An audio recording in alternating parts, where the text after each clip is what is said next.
The acrid smell of chemical sterilizers burned Zara Velthus's nostrils as consciousness slowly returned. Her crystalline skin, naturally a soft amber that shifted with her emotions, pulsed a deep crimson, the color of fear among her people.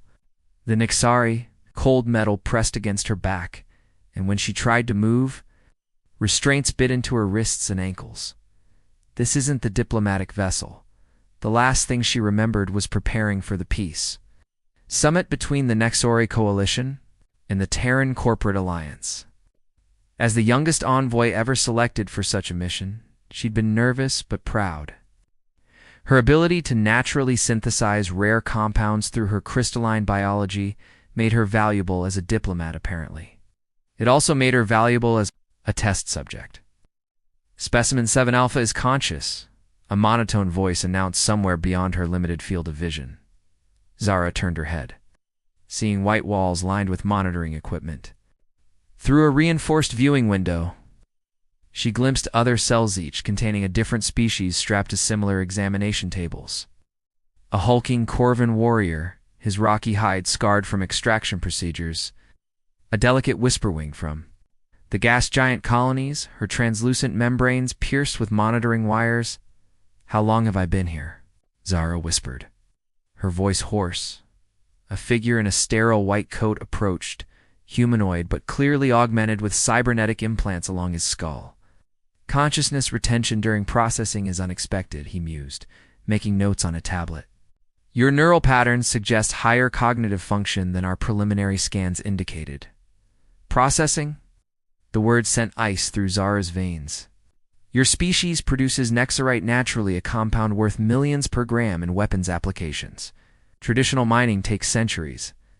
But your people can generate it continuously with proper ...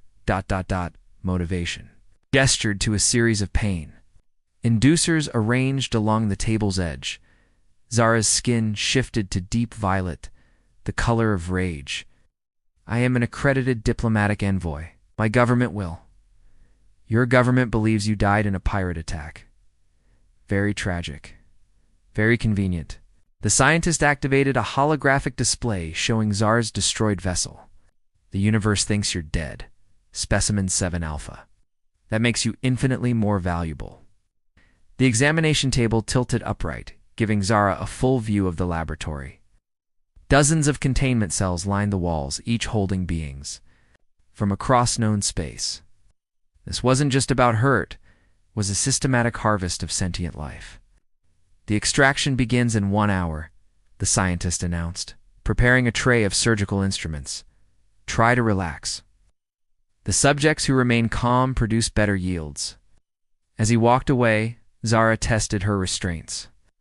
The metal was strong, but her people's crystalline physiology had advantages these captors didn't understand. Slowly, carefully, she began to resonate at a frequency that would weaken molecular bonds.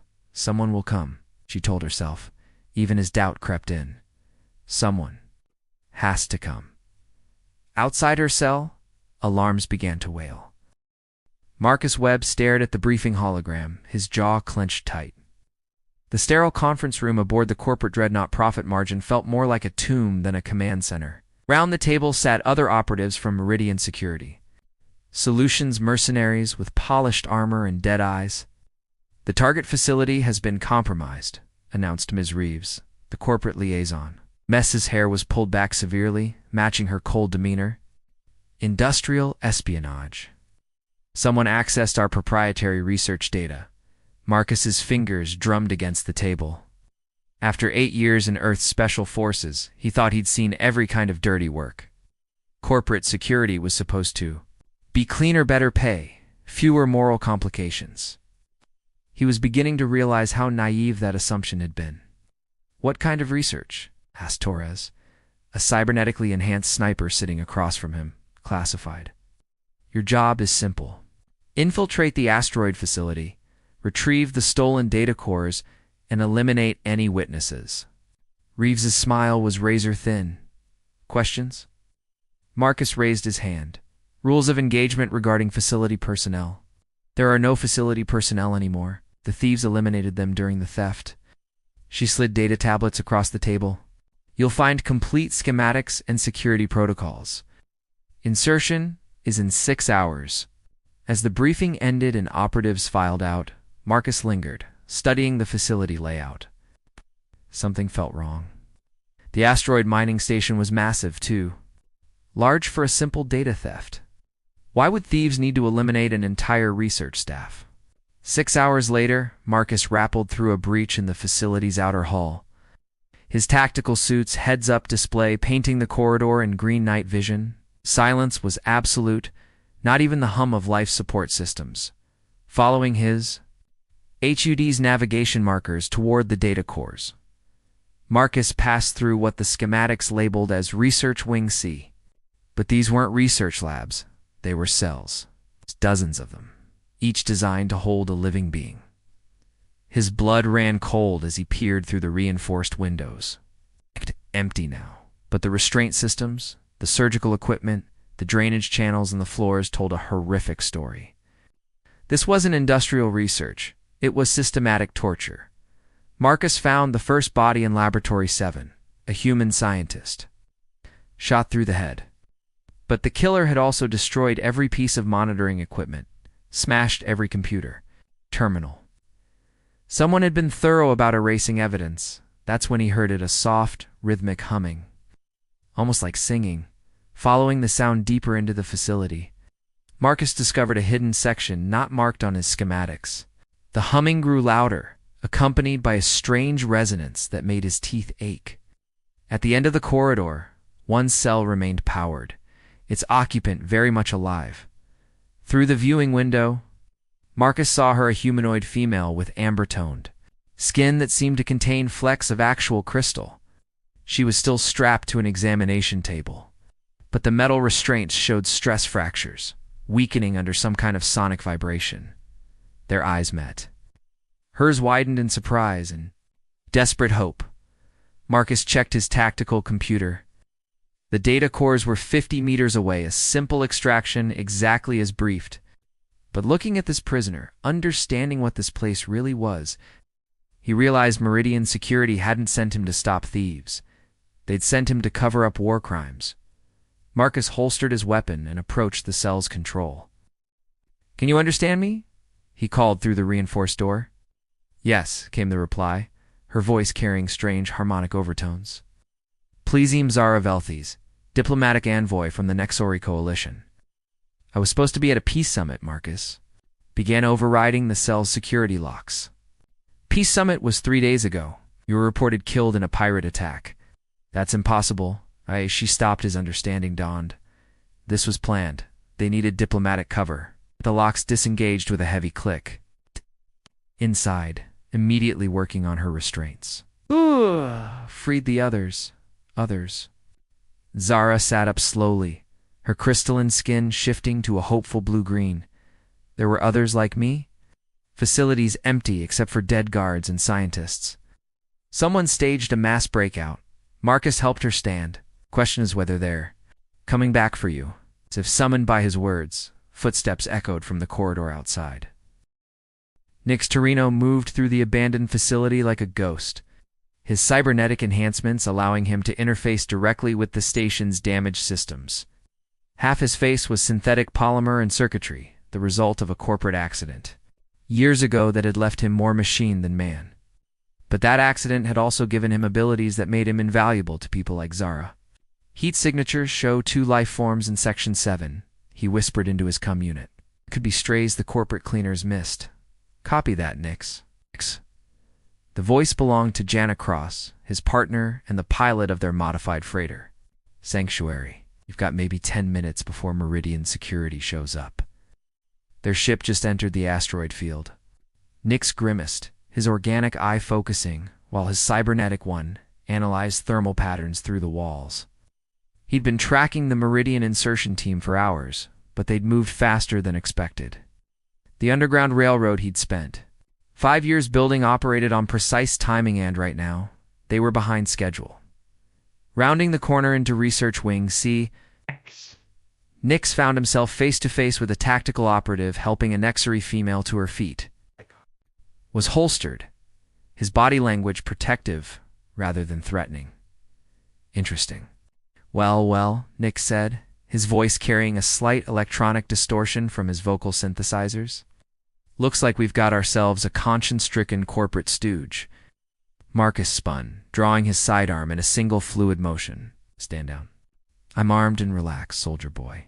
Nix raised his hands, showing empty palms, though his cybernetic arm contained enough hidden weapons to level the room.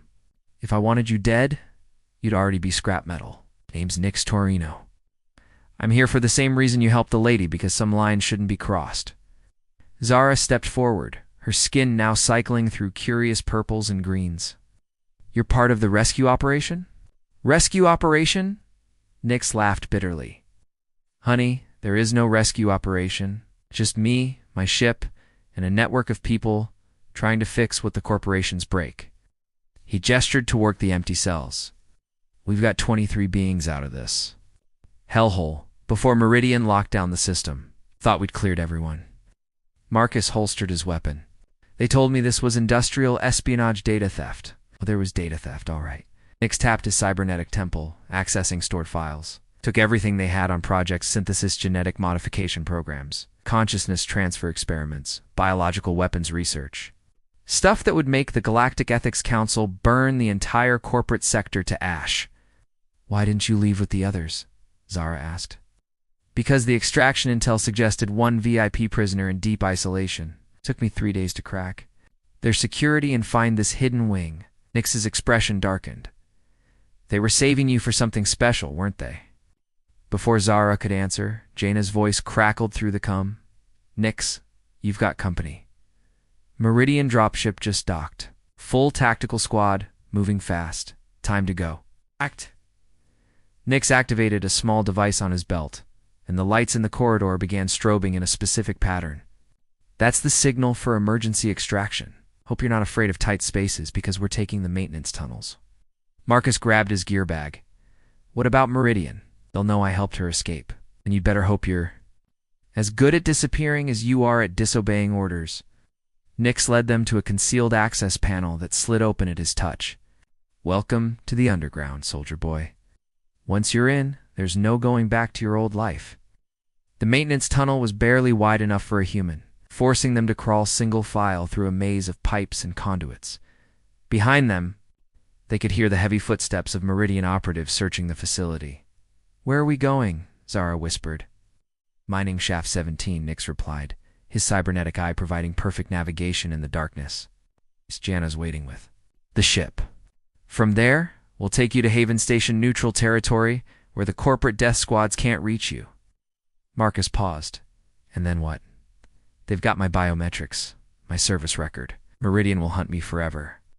"That's the beauty of the underground," Nix said with grim satisfaction. "Give us a few weeks, and Marcus Webb will officially die in a mining accident. We're very good at creating new identities for people who've outlived their old ones." As they crawled deeper into the asteroid's bowels, explosions echoed behind the Meridian, destroying evidence, covering their tracks. But they were too late. The truth about Project Synthesis was already spreading through underground networks across the galaxy. The revolution had begun. Director Voss Kellen stood on the bridge of his personal cruiser Inevitable Conclusion, watching the asteroid facility burn through the viewport. The corporate cleanup crew had done their work efficiently. Nothing remained but twisted metal. And scattered debris, to any external observer, it would look like a mining accident. But unremarkable. "Status report," Voss commanded, his voice carrying the authority of someone accustomed to absolute obedience. "Lieutenant Commander Hayes." His aide-de-camp consulted her data tablet. "Facility sterilized. All research materials destroyed. However, we have 3 problems, sir." Voss turned from the viewport, his augmented eyes expensive corporate. Enhancements that gave him superhuman vision, focusing on Hayes with predatory intensity. At 62, he'd clawed his way to the top of Meridian's executive hierarchy by eliminating problems before they became crises. Project Synthesis represented his greatest achievement and potentially his greatest liability. Elaborate. "Our operative Marcus Webb failed to report in after the infiltration. His tracking implant went dark inside the facility. Defection? Possible?" His psychological profile indicated potential instability regarding civilian casualties. Hayes swiped to the next screen. Second, preliminary forensic analysis suggests the data theft was more comprehensive than initially believed. They didn't just take research files, they copied everything, including executive communications and funding records.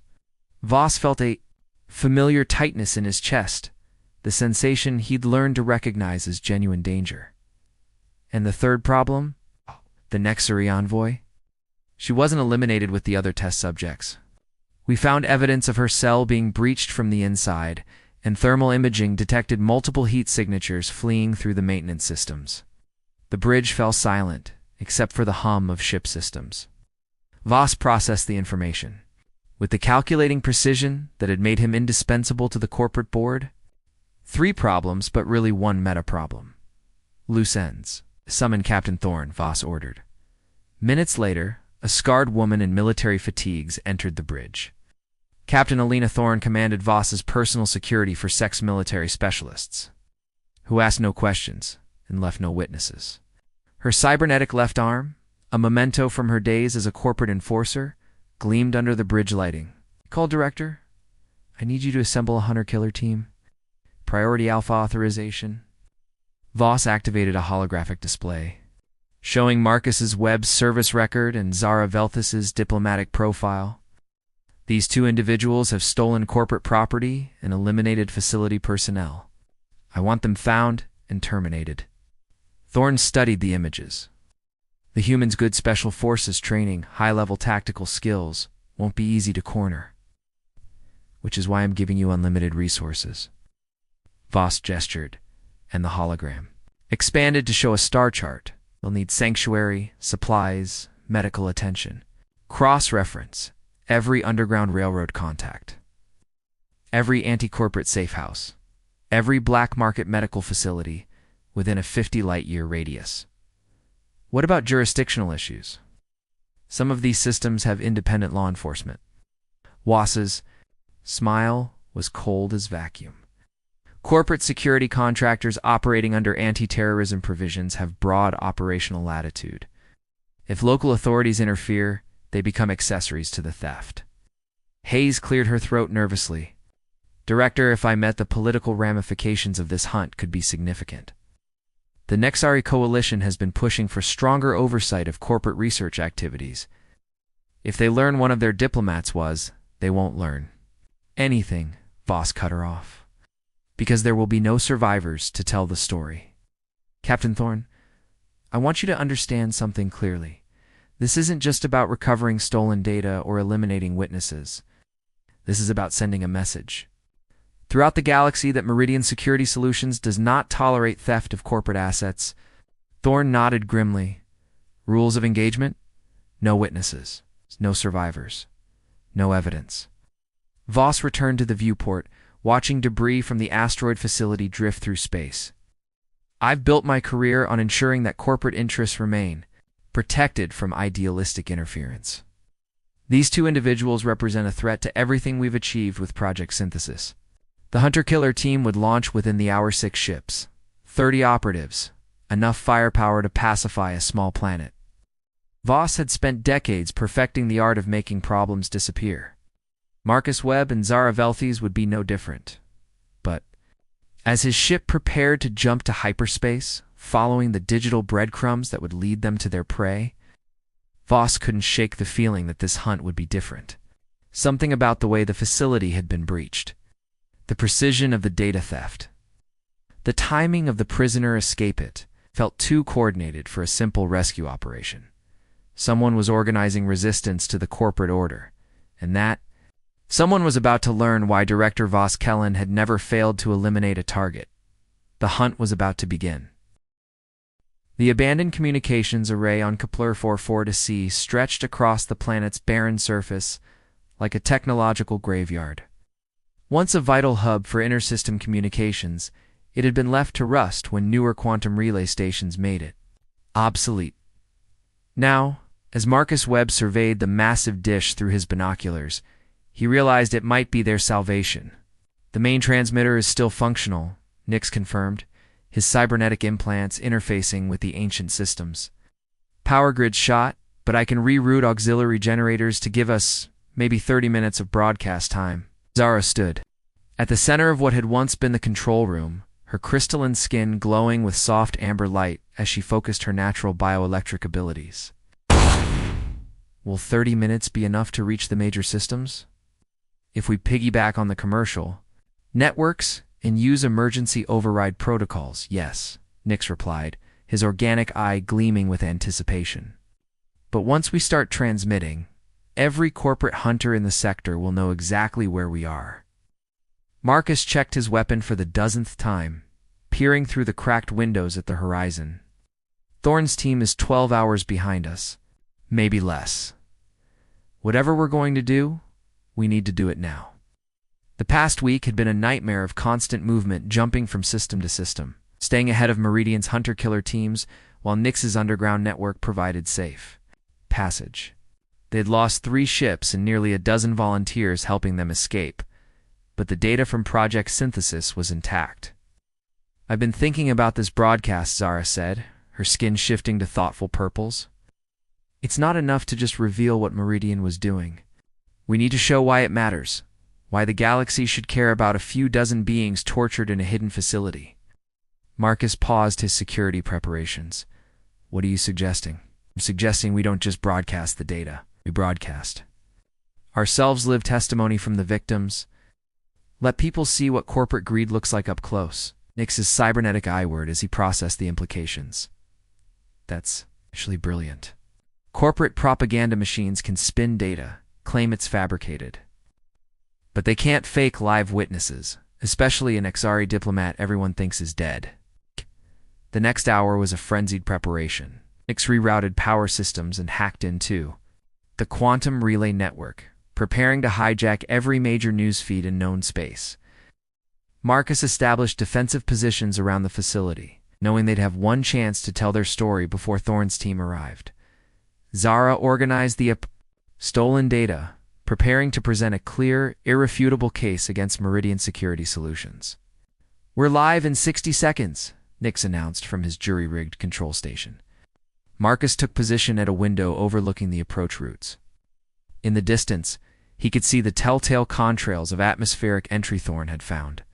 Them. 30 seconds, Nix called out. Zara stood before the improvised camera array, her diplomatic training taking over despite everything she'd endured. Her skin now glowed with the confident gold of someone speaking truth to power. 10 seconds. 5. 4. 2. Live. My name is Zara Velthes, she began, her voice carrying the harmonic resonances that marked her as an Xari. Days ago, the galaxy was told I died in a pirate attack while traveling to a peace summit. That was a lie. I have been held prisoner by Meridian Security Solutions, subjected to genetic experiments as part of something called Project Synthesis. As she spoke, Nix fed supporting data streams to news networks across the galaxy. Genetic manipulation, protocols, consciousness transfer experiments, the systematic torture of sentient beings for corporate profit. But it was Zara's testimony that held viewers transfixed. They told me I was Specimen 7 Alpha, she continued. It's not a person, not a diplomat, just raw material to be harvested. And I was not alone. Dozens of beings from across known space. All disappeared. All experimented on. All treated as corporate property. Outside, Marcus could hear the whine of landing thrusters. Contacts incoming, he called out. Multiple ships. Full tactical deployment. In 30 seconds, those responsible for these crimes will try to silence us, Zara said, never breaking from her direct address to the camera. They'll call us terrorists, thieves, enemies of corporate order. But I ask you, what kind of order? Requires the torture of innocents? What kind of profit justifies the systematic dehumanization of sentient life? The first energy bolts shattered the windows around Marcus as Thorn's assault team opened fire. He returned fire using the cover of the ancient equipment to hold them back. They're coming, he shouted to the others. Zara never flinched. We chose this moment, this risk, because some truths are worth dying for. The corporate system tells us that profit justifies everything, that efficiency excuses any cruelty. But we reject that premise. We reject a galaxy where beings can disappear into corporate laboratories and never be seen again. The transmitter sparked and smoked as energy weapons fire found their range, but Nyx kept it running through sheer determination and cybernetic precision. "Remember our names," Zara concluded, as explosions echoed around them. "Remember what we've shown you? And ask yourselves if this can happen to us. What's to stop it from happening to you?" The transmission cut to static as Thorne's team breached the control room. But across the galaxy, on 1,000 worlds and 1,000,000 screens, people had witnessed something unprecedented, victims of corporate abuse speaking truth to power, refusing to be silenced even in the face of certain death. The revolution they'd started with stolen data was now a wildfire, spreading faster than any corporate damage control could contain. Project Synthesis was exposed. Meridian's stock price was in freefall, and for the first time in decades, the galaxy was asking hard questions about corporate power. As Marcus and his allies made their final stand among the ruins of the communications array, they knew their sacrifice had meaning. Truth was out, and no amount of corporate firepower could put it back in the shadows. The silent rebellion had found its voice,